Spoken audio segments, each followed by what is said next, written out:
überstashi, seit Worten, EU. According to ancient astrologers, the movement of the sun, moon, and planets directly controls our lives and our destinies. Sound implausible? Perhaps. So we went to a leading astrologer, and he agreed to let us put him to the test.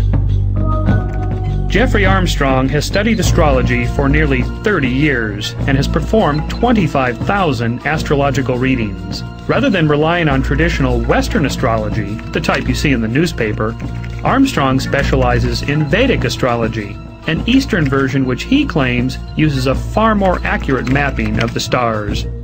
There's invisible, powerful forces that are constantly shaping our experience of life. Virginia Bowen practiced astrology for 10 years until she came to a sobering discovery. I got out of astrology because I realized that what I was really doing was practicing psychology without a license. We asked Virginia to analyze a reading Jeffrey Armstrong did for Los Angeles-based business executive Alice Seegers, a person highly skeptical of astrology. Alice and Jeffrey never spoke or met prior to the reading, and all Jeffrey was provided with was Alice's date, time, and place of birth. You're suited for executive positions.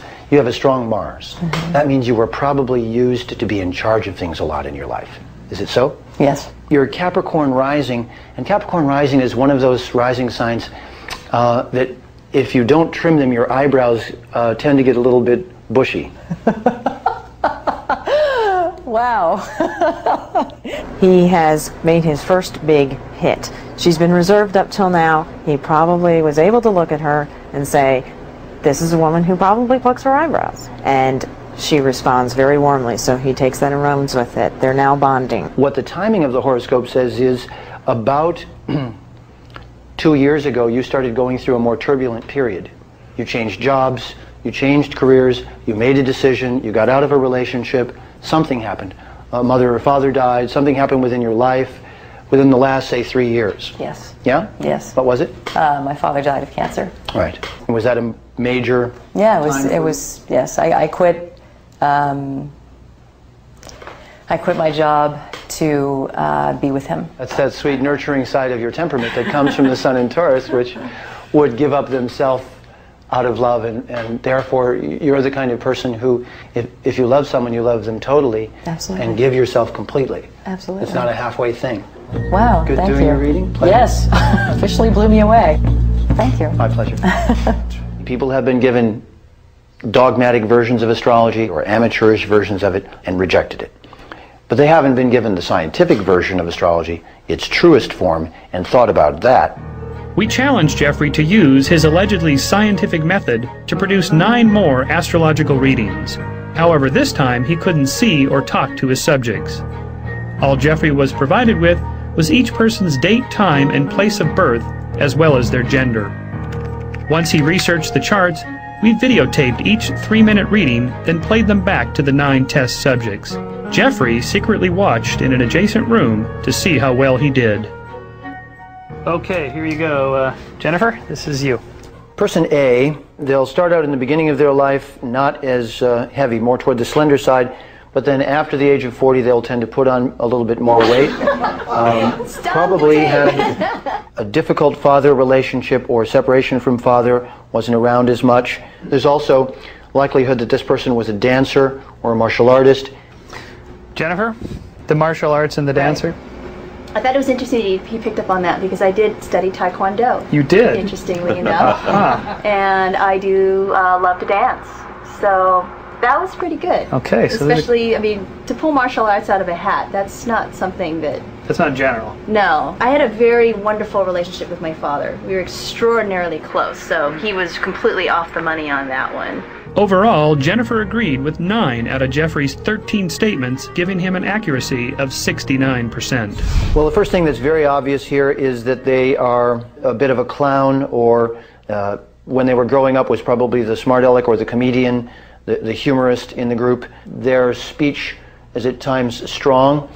They could even be a speaker. You do have a strong voice. Yeah, a lot of people actually, when I'm working, a lot of people say, oh, you should do voiceovers. I was, up until college, very shy, not the class clown at all. The accuracy for this reading, 63%.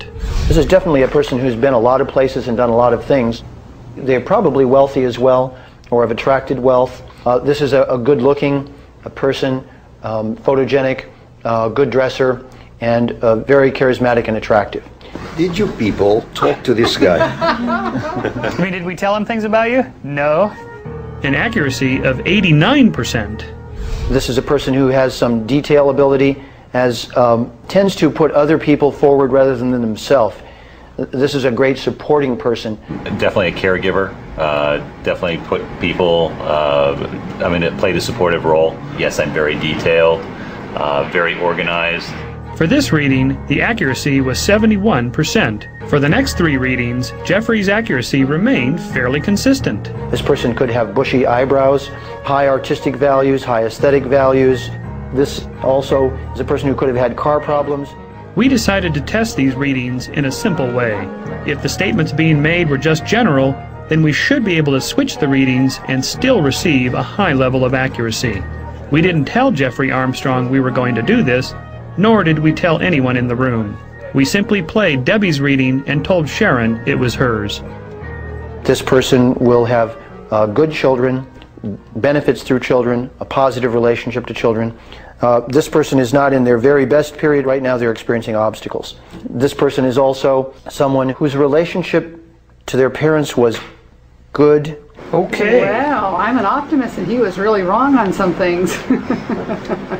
I have no children. My parent relationship is not good. Now experiencing a few obstacles, maybe. The best time of my life ever. Right now. Absolutely. Okay. Interestingly, the wrong reading was only 38% accurate. We then played Debbie, Sharon's reading, again, totally unbeknownst to anyone.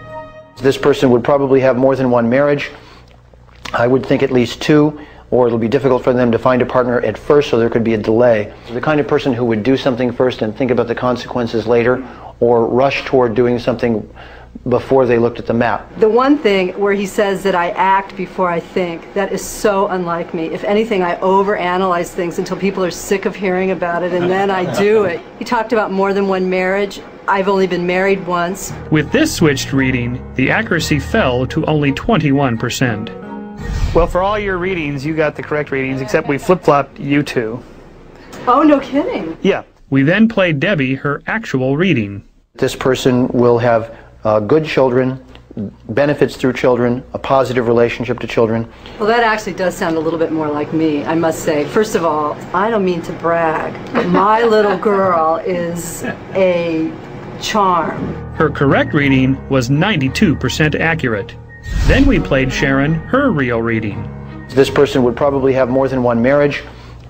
I would think at least 2, or it'll be difficult for them to find a partner at first, so there could be a delay. I think this is much more myself. I mean, by far and away. More than one marriage? Yes, but I waited 25 years to marry this man, so that part about waiting is true. Sharon's real reading, 94% accurate. Not only did the accuracy percentage drop dramatically when Debbie and Sharon were given the wrong readings, but when they were given the correct ones, the accuracy shot up to the highest level of all the readings. Overall, the test subjects agreed with 105 out of 137 statements, giving Jeffrey an accuracy of 77%. The master astrologer, Jeffrey, come on in.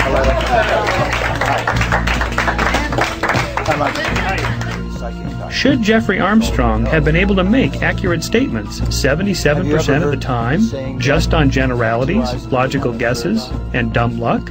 I don't think you can explain what I did as luck, because I didn't see the 9 people at all. Obviously, astrology, used properly, has the ability to see certain patterns or core things that I shouldn't have known just from their birth information. But I respect skepticism as the beginning of intelligent thought in any subject, to start out looking for reality rather than belief.